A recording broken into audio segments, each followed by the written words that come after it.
Welcome to another session of Reformed Thinking. I'm really looking forward to this one because we are doing something a bit different today. We are. Yeah, we aren't just skimming the surface of a popular verse. We're not looking for a quick emotional fix. We are doing a real theological excavation. A heavy lift. Very heavy. We're looking into one of the most intellectually rigorous texts in the Puritan tradition, specifically Matthew Poole's commentary on Romans chapter 8. And that is a massive undertaking. Romans 8 is often called the cathedral of the Christian faith, for good reason. Right. It starts with no condemnation and ends with no separation. And everything between those two pillars is the entire economy of salvation. Yeah, but you're spot on to highlight that we are analyzing this through Matthew Poole, because this isn't a modern devotion. No, not at all. The goal here isn't just to make you feel good for 5 minutes on your morning commute. Poole was a 17th century nonconformist, a man of immense learning. And his approach is... It's architectural. Architectural, yes. He looks at the text with this logical precision that is pretty rare today. Which is what drew me to this source material in the first place. Yeah. Because we hear Romans 8 quoted in fragments all the time. Usually on a coffee mug. A coffee mug, a generic inspirational poster. But Poole treats it like a legal document or a complex biological system. He connects the dots. He does. He forces you to think, not just feel. He connects the golden chain of salvation, which we, adhering to the Westminster Confession, find so central to our faith. Absolutely. So let's jump right into the first section, the verdict. Romans 8.1 starts with that famous declaration. There is therefore now no condemnation to them which are in Christ Jesus. And Poole stops us right at the very first word. Therefore. Therefore. It is so easy to gloss over it, but Poole notes that this word is a heavy iron link. It drags the entire weight of the previous chapter right along with it. Chapter 7. Right. Romans 7 ended with that agonizing struggle of the Apostle Paul. The things I want to do, I do not do. The things I hate, that I do. Exactly. It was a picture of the believer's battle with remaining sin. So that therefore signals a shift. A shift from the battlefield of corruption to the courtroom of justification. Yes. I want to pause there for a second because that context is vital. If you don't feel the weight of chapter 7, the relief of chapter 8 just doesn't land. It falls flat. In chapter 7, Paul sounds like a man who is losing. I'm exhausted. Crying out, "Oh, wretched man that I am." He's looking at his own performance and seeing nothing but failure. And then, without a break, comes this therefore. It seems almost jarring. It is meant to be jarring. It is a violent shift in perspective. How so? Well, Poole argues that the therefore is the hinge upon which a believer's sanity rests. Wow. Sanity. Yeah, because if you stay in the analysis of chapter 7, just looking at your own navel, your own failures, your own inability, you will despair. You'll drown in it. Right. The therefore grabs you by the collar and turns your face toward the legal reality of what Christ has done. It moves you from subjective experience to objective status. And Poole makes a very nuanced point here about what no condemnation actually means. I think this is where many people get confused. Because we feel condemned. We feel it because we know we have sin. We know we aren't perfect. Does Poole address that tension? He addresses it directly.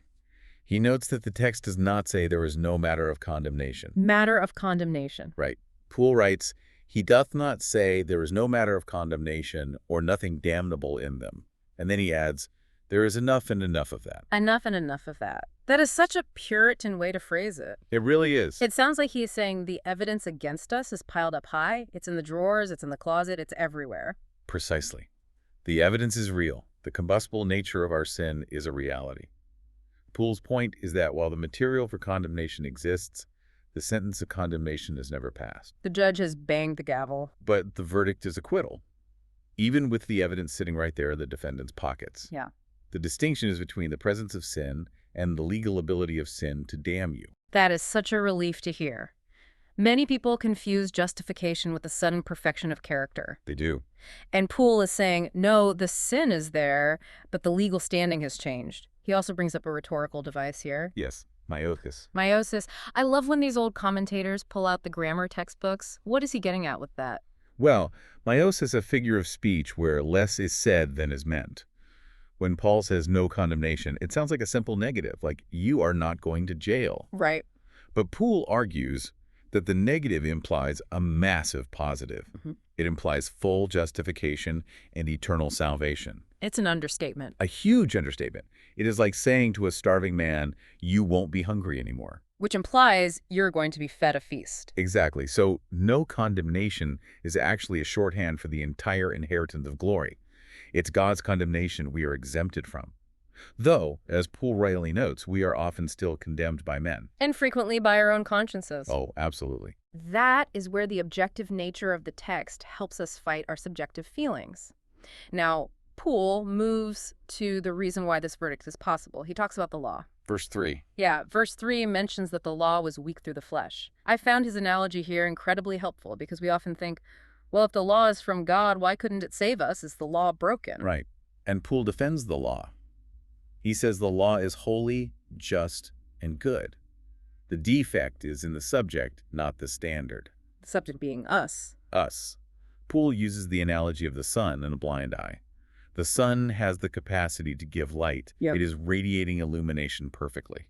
Doing exactly what a sun should do. But it cannot give light to a blind eye. Because the eye lacks the capacity to receive it. Correct. The failure to see is not the sun's fault. It is the eye's incapacity. That makes a lot of sense. In the same way, the law cannot justify a sinner, not because the law is broken, but because we are. We are weak through the flesh. We have the blind eye. The law can condemn us. It's very good at that. Very good at that. Yeah. But it cannot exempt us from condemnation because we cannot keep it. The tool is perfect. The material it is working on is flawed. So, because the law was powerless due to our condition, God did what the law couldn't. He sent his own son. Yes. And here is where Poole gets very precise with his theology, specifically regarding the likeness of sinful flesh. This is a minefield if you aren't careful. A massive theological precipice. Why does he spend so much time on this specific phrase? Because if you say Christ had sinful flesh, you destroy his sinlessness. You destroy his ability to be a spotless sacrifice. Right, if he has sinful flesh, he is a sinner. And he needs a savior himself. But if you swing too far the other way and say he didn't have flesh, you fall into Gnosticism. Or Docetism. You deny his humanity. You make him a ghost. Or a hologram. Poole navigates this with the standard Reformed distinction. Christ had real flesh. Physical human nature subject to hunger, pain, and death. He was a biological descendant of Adam. Yes, but he only had the likeness of sinful flesh. So he looked like a normal man who falls under the covenant of Adam, yet he was without the corruption of Adam. He had the hardware, but not the virus. That is a great way to put it. Hardware without the virus. He took the nature, but not the contagion. And the purpose of this was a transfer of guilt. Poole says God condemned sin in the flesh. Notice the preposition there. In the flesh, explain that. God did not condemn the sinner. He condemned the sin. But sin is abstract. You cannot punish theft or pride floating in the air. You have to punish it in a person. You have to punish it in a nature. So God condemned sin in the flesh of Christ. He punished the offense in the substitute so that the offender could go free. It satisfies the law's demand for punishment without destroying the person the law was meant to govern. It is a masterpiece of divine justice and mercy. Or, as Poole puts it, God finding a way that shall do it effectually. Moving on to the next section, verses 5 through 8, we get into the mindset of the believer versus the unbeliever. The flesh versus the spirit. Right. And Poole defines walking here in a way that I think challenges a static view of Christianity. We often think of holiness as just not doing bad things. He really challenges that passivity. He stresses that walking is a progressive, continued motion. It is not a single jump. And it is not standing still. No. He makes a point that negative holiness, simply abstaining from evil, is insufficient. You can stand still and not commit murder, but that is not walking after the Spirit. A statue does not commit adultery, but a statue is not holy. Exactly.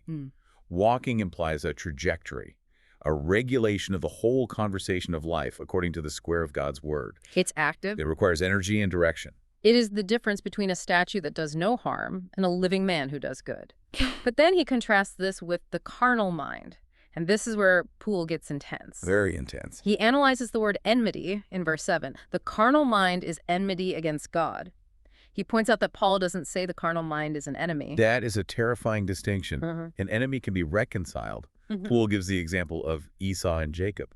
They were enemies. They wanted to kill each other, but they eventually embraced.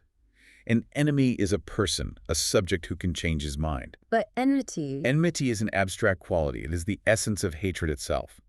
Poole says black may be made white, but blackness cannot. Wow. You cannot reconcile enmity. You can only destroy it or replace it. That paints a very bleak picture of the human condition apart from grace. It suggests that the problem isn't just that we make bad choices, but that we are the problem. It shows the depth of human depravity. The unregenerate mind isn't just a little bit confused. It isn't just wandering. It is the very definition of opposition to God. It's not that it has some enmity. It is enmity. That explains the cannot in verse 8. So then they that are in the flesh cannot please God. It is a moral impotency. Precisely. It is not that they possess the machinery to please God, but just lack the instruction manual. They lack the nature. And Poole uses a phrase here that sticks with you. Oh, about their good works. Yeah. He describes the so-called good works of the unregenerate. Their philanthropy, their civic virtue, their politeness.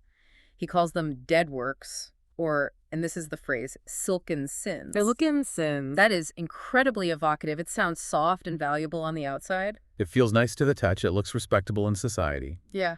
But the core is sinful because the motive isn't the glory of God. Right. Poole gives a great comparison.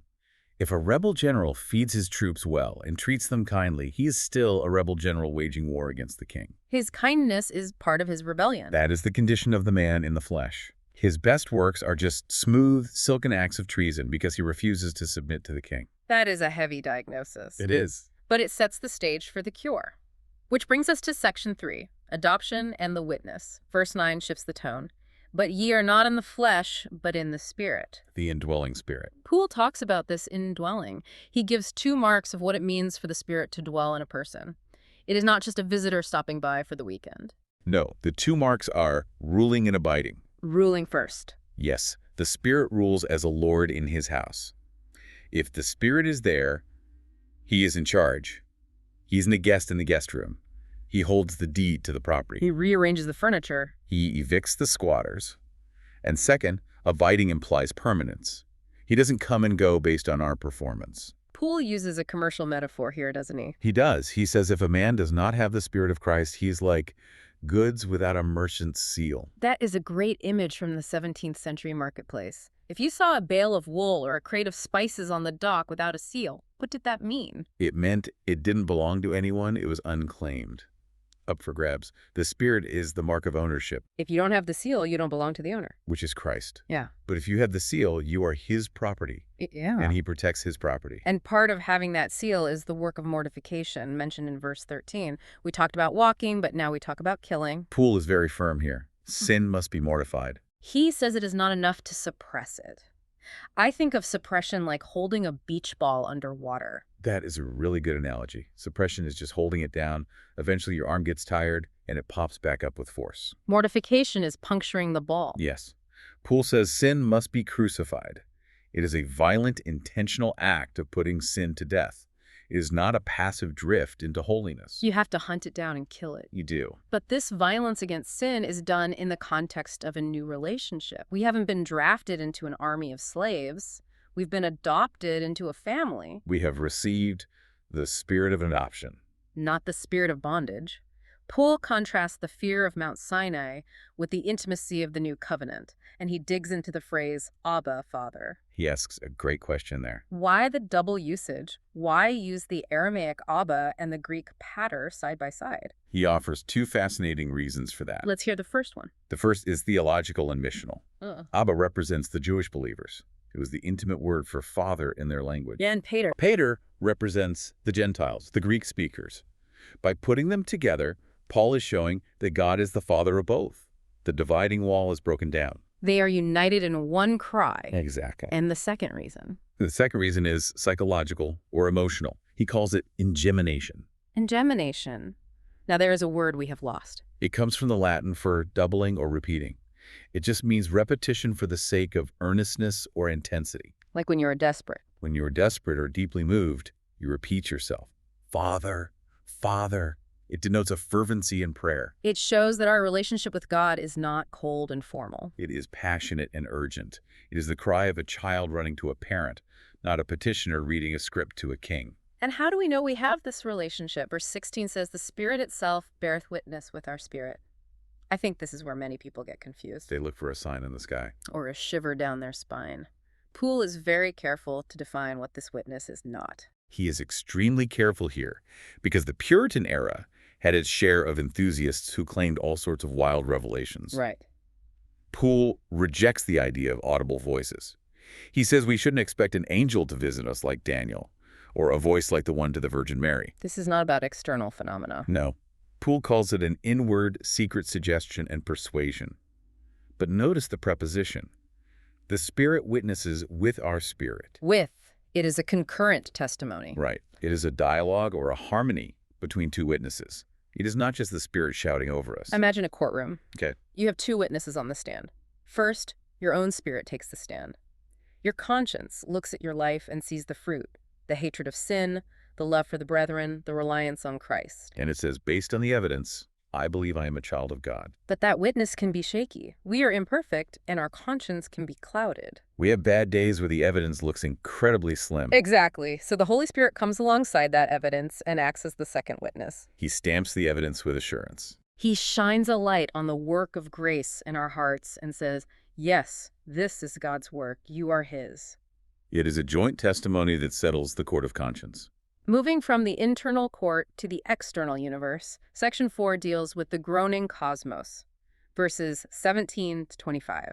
This is one of the most poetic and difficult parts of Romans. Paul talks about suffering and glory. Poole does some spiritual arithmetic here with the word reckon in verse 18. For I reckon that the sufferings of this present time are not worthy to be compared. Poole points out that the Greek word for reckon is a mathematical or logical term. It refers to casting accounts. Or balancing a ledger. Paul is acting like an accountant here. On one side of the scale, you put all the suffering of this present time. And let's be honest, that is a lot of weight. Cancer, persecution, grief, death, betrayal. It feels incredibly heavy to us. It feels unbearable. Yeah. But Poole says Paul puts that on one side, and then on the other side, he puts the future glory. And the result. Poole says the suffering is the light end of the scale. The glory is the heavyweight. It launches the suffering into the air. Because there is no comparison. It is not just that the glory is better. It is that the suffering is not worthy to even be mentioned in the same breath. Like comparing a grain of sand to a mountain. Precisely. Then we get to the creature, or the creation, waiting with earnest expectation. There has always been a debate here. Is the creature, the Gentile world, waiting for the gospel, or is it the physical universe? Poole outlines both options fairly. Option A is the Gentile world. They are subject to vanity and their idolatry and are waiting to be revealed as sons of God. But Poole prefers option B. He does, staying true to the breadth of the text. Option B is the physical universe, the frame of creation itself. And he explains this using another great term, prosopopeia. Yes, personification. The universe is depicted as a rational person. Poole describes it as stretching its neck. Standing on tiptoes looking over the horizon. The trees, the mountains, the animals, they are waiting. They are straining their eyes to see something. What are they waiting for? They are waiting to see the sons of God revealed. Why? Because when Adam fell, creation fell with him. The earth was cursed because of us. It was subjected to vanity and corruption. It is currently in a state of decay. And it wants its master humanity to be restored so that it can be restored. The universe knows that its destiny is tied to ours. The imagery continues with groaning. He compares it to a man with a heavy burden or a woman in labor.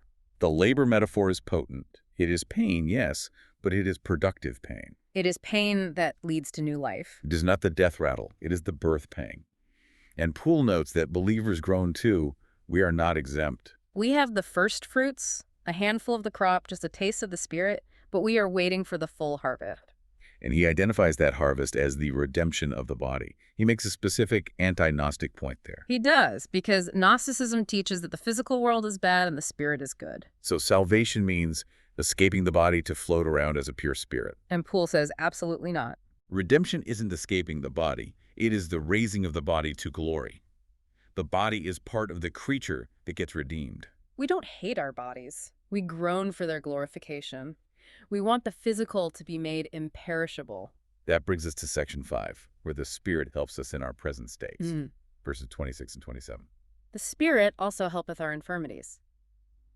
Poole digs into the Greek word for help. It is a compound word, isn't it? It is. Syneti lambanatai. That is a mouthful. It is, but the etymology is beautiful. Sun means with. Okay. Anti means against, or on the opposite side. And the last part. Lambano means to take or to grasp. So grasping the opposite side with you. Exactly. Poole breaks down the metaphor. It implies someone stepping in to lift a heavy beam from the opposite side. You are struggling under the weight of the log? You can't move it, and the Spirit shoulders the other end to carry the load with you. That is fantastic. He also uses the image of a nurse, right? Yes, a nurse holding up a child who is unable to walk. We are wobbling, unable to move forward, and the Spirit supports our steps. He doesn't just watch us struggle. No, he engages with the weight we are carrying. And the specific infirmity here is prayer. We know not what we should pray for as we ought. That is surprising to read. It is. We have the Lord's Prayer. We have the Psalms. We have thousands of books on prayer. Why does Poole say we don't know what to ask for? Because while we have the general rules, we fail in the particulars.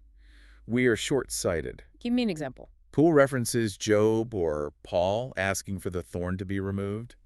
Paul thought the best thing was for the thorn to go. He prayed 3 times for it. But God knew the best thing was for the grace to be sufficient. We often pray for things that would actually harm us or that contradict God's better plan. We are like children asking for candy when we need medicine. We don't know what is good for us in the long run. So the solution is this dual intercession. Christ intercedes for us in heaven, and the Spirit intercedes in us on earth. That is the distinction. Christ is our advocate at the right hand of the Father. He maintains our legal standing. And the Spirit. The Spirit is the advocate in our hearts, framing our desires. And Poole touches on the unutterable groans. He validates that prayer does not require vocal speech. This is a massive comfort for anyone who has been in so much pain they couldn't find words. Absolutely. Poole uses the example of Moses at the Red Sea in Exodus 14. The Egyptians are behind him, the sea is in front of him. And Moses doesn't say a single word in the text. But God says to him, "Why do you cry to me?" His heart was screaming, even if his lips were silent. Poole calls these inward sighs excited by the Spirit. They are valid, forceful prayers before God. God hears the groan meaning, not just the grammar. Now we arrive at section 6, the summit of the chapter. The golden chain of salvation, verses 28 to 30. It starts with the promise, all things work together for good. A verse often misused, but Poole grounds it in providence. He uses a medical analogy that I find perfect. Yeah. He compares providence to a physician mixing simples. Simples being individual ingredients. Right. If you take one ingredient alone, it might be poison. It might be bitter. It might kill you. So poverty alone might be poison. Sickness alone might be poison. Affliction alone. Yes. Even sin and affliction, Poole argues, are ingredients. Taken in isolation, they are destructive. But in the hand of the great physician? When they are mixed into a composition, a compound, they become a cure. The physician knows how to balance the toxic elements with the healing ones to produce health. All things implies that nothing is wasted in this mixture. Nothing at all. Then Paul lists the links of the chain that anchor this promise. Foreknowledge, predestination, calling, justification, glorification. Let's walk through Poole's definitions because words matter here. They do. First, foreknowledge. Poole clarifies that this is not just God looking down the corridor of time to see who would choose him. That would make man the decisive actor. It would make God's choice dependent on our choice. Poole defines it as knowledge of approbation. Approbation. That implies approval or affection. It means knowing with affection. It is loving beforehand.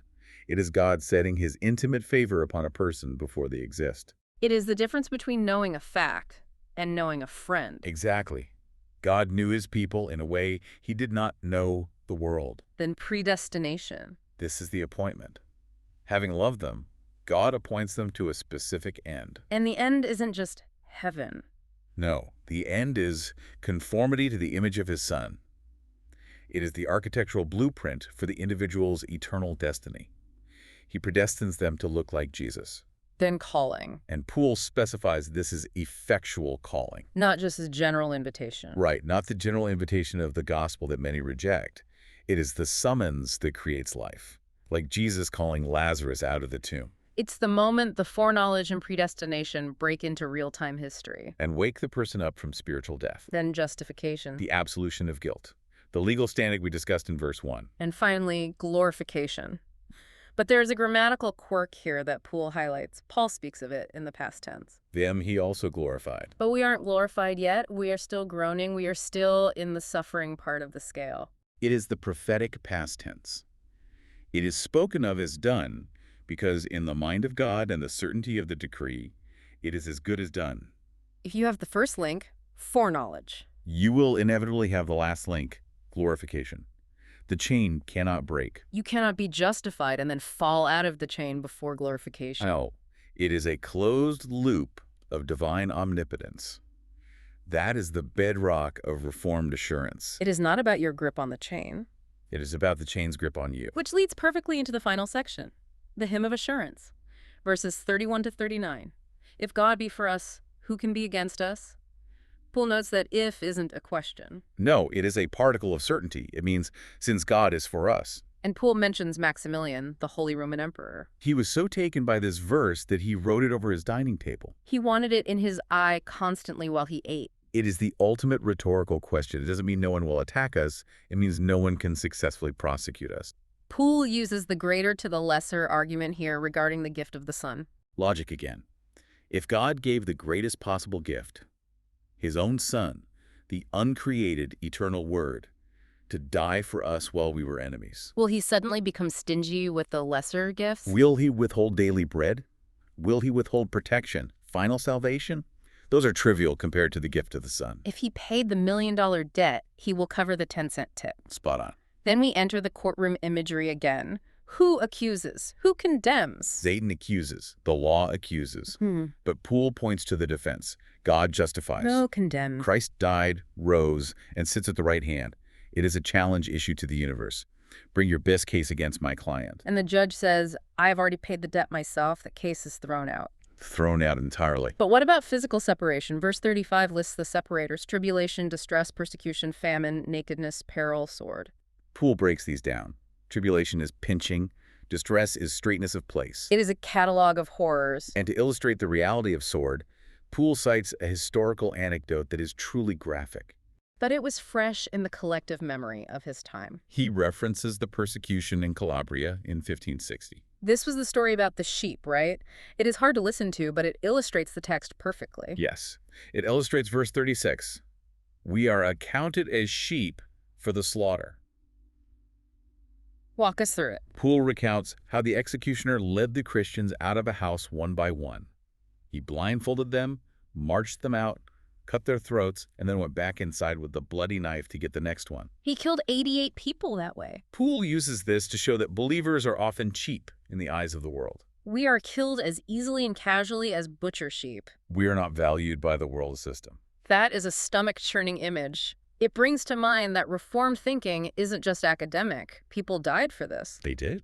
But it makes the next verse even more striking. Nay, in all of these things we are more than conquerors. How can you be a conqueror when your throat is being cut? That seems like a defeat. That is the paradox of the cross. Poole explains that we conquer by being conquered. We don't defeat the enemy by avoiding the suffering. We defeat him by enduring it with faith. We use the enemy's own weapons against him. Satan uses suffering to try to drive a wedge between us and Christ. But when we suffer and cling tighter to Christ, Satan's weapon backfires. It increases our patience and our zeal. there is that quote from Julian the Apostate's noble. Yes, we Christians laugh at your cruelty and grow the more resolute. We win by dying because death sends us to Christ, which is the ultimate victory. We are super conquerors. Super Nickerman. We don't just barely survive. We triumph over the very thing meant to destroy us. And finally, the list of potential separators in the last two verses. Height, depth, angels, principalities. Poole notes that height and depth is a way of saying everything in the universe. Neither the height of honor nor the depth of disgrace. And just in case he missed anything, Paul adds, nor any other creature. Poole calls that the catch-all clause. Yes.